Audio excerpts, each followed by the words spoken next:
अच्छा, मुझे ये बताइए कि 3 ऐसी कौन-सी बड़ी गलतियाँ हैं जो एक होम लोन लेने वाला जो बायर है, वो कर बैठता है, जिससे उनका होम लोन रिजेक्ट हो जाता है?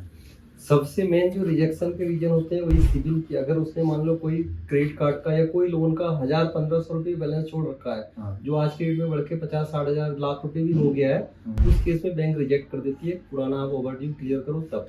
ओके। दूसरा होता है कि जो फर्स्ट टाइम बायर होता है मैक्सिमम लोग रेंट पे रहते हैं। मान लो उनका आधार पे एड्रेस आगरा का है, अलीगढ़ का है, जहाँ से वो बिलोंग करते हैं, बट वो रहते यहाँ पे हैं, यहाँ का कोई उनके पास प्रूफ नहीं है।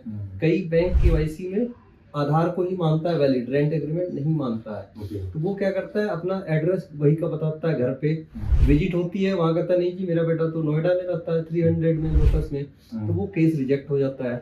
चौथा, ऑफिस भी जाता है बंदा, ऑफिशियल मान लो मेल आईडी नहीं है या एचआर ने उसको सही से रिस्पॉन्स नहीं किया, तो ये सारी बेसिक चीजें हैं। और कई बार क्लाइंट की डिमांड भी ओवर होती है। तो मान लो उसकी सैलरी 1 लाख है, 60,000 का लोन बनेगा, उसका ऑलरेडी कार लोन चल रहा है, बट वो मांग रहा है 75 लाख।